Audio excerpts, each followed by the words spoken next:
Olá, turma! A gente hoje vai continuar falando sobre invertebrados, ok? Só que a gente hoje vai falar sobre o filo dos artrópodes, tá? Quando a gente fala do filo dos artrópodes, a gente está falando do filo de animais com maior número de espécies, tá?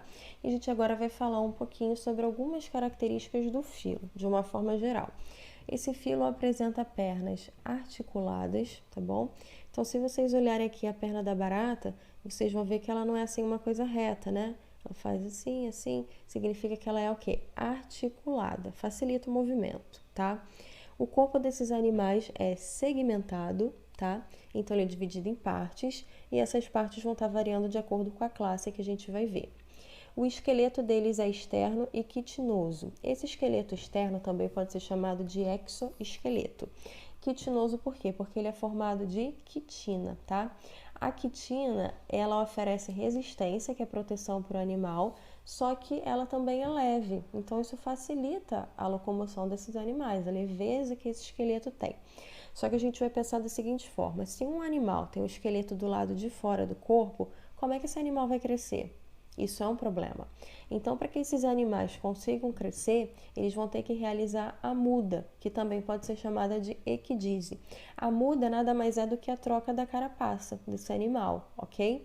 E aí, enquanto esse novo esqueleto que está em formação ele não endurece, é o momento que o artrópode vai aproveitar para crescer. É o período, né, que ele vai aproveitar para estar crescendo, tá? A circulação desses animais é aberta e, na maioria dos casos, a reprodução ocorre de forma sexuada. A gente agora vai falar da classe dos crustáceos, tá? Quando a gente fala dos crustáceos, nós estamos falando de animais que podem ser encontrados no ambiente aquático, tanto de água salgada quanto de água doce, e eles também podem ser encontrados no ambiente terrestre, tá? O corpo desses animais, ele é dividido em duas partes, que é o cefalotórax e o abdômen.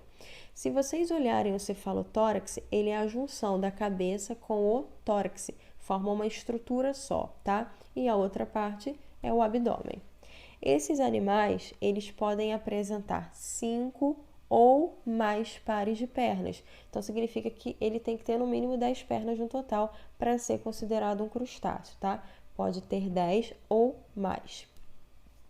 A respiração deles é branquial, tá? E eles apresentam 2 pares de antena.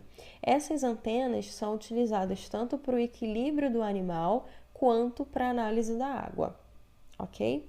Aí aqui eu coloquei alguns exemplos de crustáceos para vocês. Coloquei a lagosta, coloquei o tatuzinho de quintal, o camarão, o caranguejo e também a gente poderia colocar o siri aqui, ok?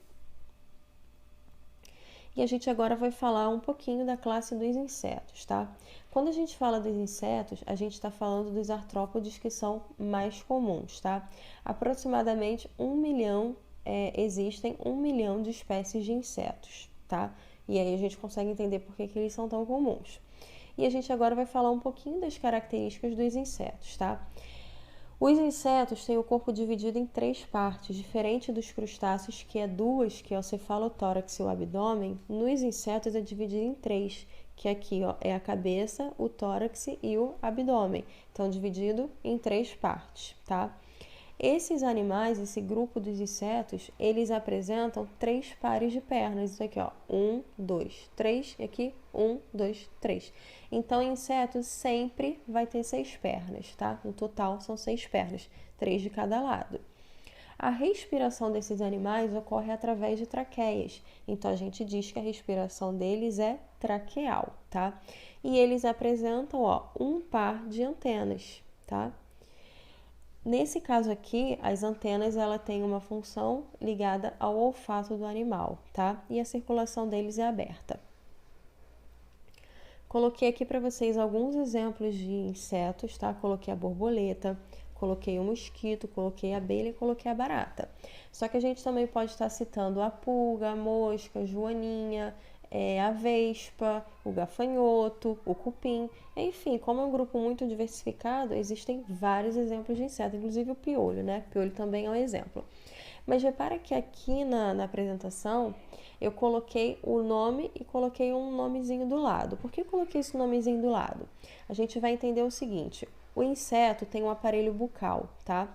E esse aparelho bucal, ele vai variar de acordo com a alimentação desse inseto. Então, por exemplo, a borboleta tem uma estrutura chamada espirotromba, que é essa daqui, ó, que vocês estão vendo toda enroladinha.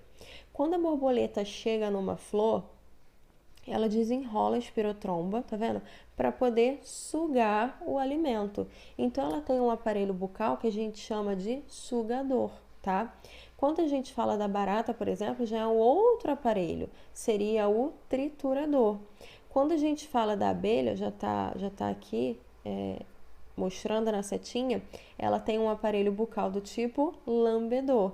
E o mosquito a gente sabe bem, né? Que ele pica a gente, ele tem um aparelho bucal do tipo picador. Então esse aparelho bucal, ele vai variar de acordo com o inseto, de acordo com a alimentação desse inseto, ok? E agora a gente vai falar sobre a metamorfose, tá?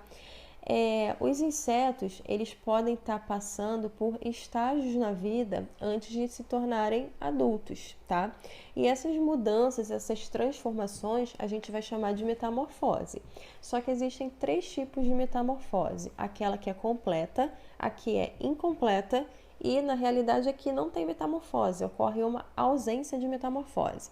E a gente vai começar falando pela mais famosa, né? Que é a metamorfose completa. Na metamorfose completa, que tem como exemplo a borboleta, que é essa daqui, o que vai acontecer aqui? Você vai ter um ovo, tá? Então começa aqui, você vai ter um ovo. Do ovo vai estar saindo uma larva, ok? Que a gente chama popularmente de lagarta, tá? Depois essa lagarta, essa larva, ela vai estar se transformando em uma pupa. Ó, a pupa é na fase que ela fica dentro do casulo que a gente conhece, né? E aí da pupa vai estar saindo um inseto adulto, que nesse caso aqui é a borboleta, tá? Então repara que quando a gente tem uma metamorfose completa, a gente tem uma modificação completa. A lagarta, ela não parece muito com a borboleta, né? Parecem que são animais diferentes. Então, isso é metamorfose completa. Você tem o estágio de ovo, de pupa, o estágio de ovo, de larva e de pupa até chegar ao inseto adulto, ok? Além das abelhas, a gente tem, por exemplo, as moscas. As moscas também fazem metamorfose completa, tá? Agora a gente vai falar da metamorfose incompleta, que é essa daqui. Quando a gente fala da metamorfose incompleta, a gente está falando o seguinte, do ovo, tá? Então aqui teria um ovo, tá? Desse ovo vai estar saindo uma ninfa.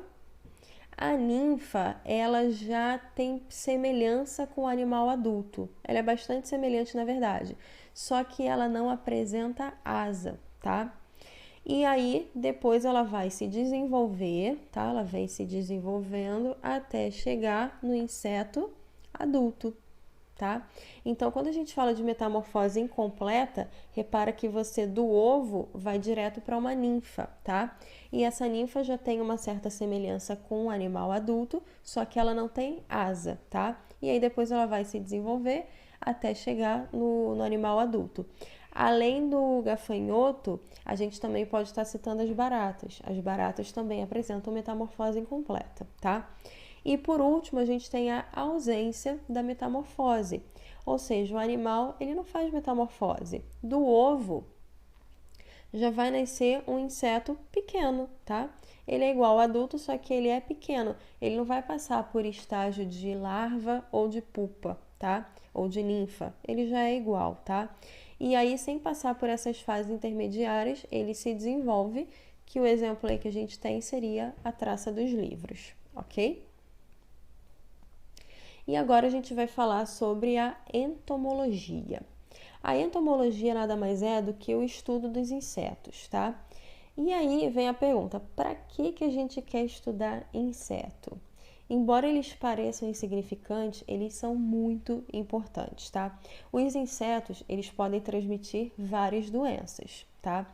Como, por exemplo, a gente tem aqui no Rio de Janeiro a dengue, a chikungunya, a febre amarela, a zika, né?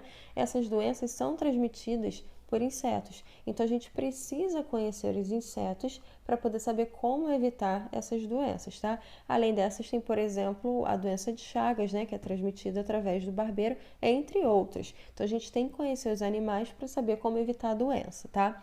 Além disso, existem insetos que podem estar destruindo a produção agrícola. Então a gente tem que entender o comportamento desses animais, tá?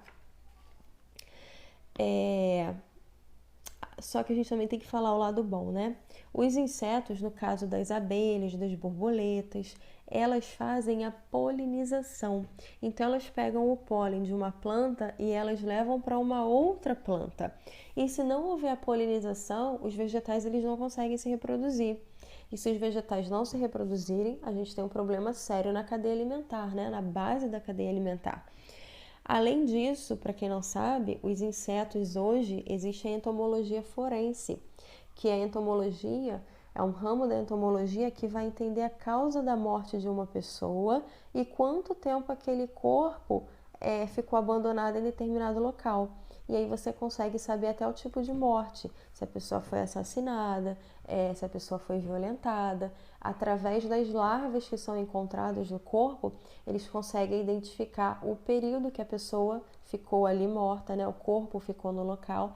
Enfim, é uma parte da ciência muito importante que é a entomologia, ok? A gente hoje dá uma pausa aqui nesse capítulo e na próxima aula a gente continua falando de aracnídeos, ok? Um beijo para todos e até mais.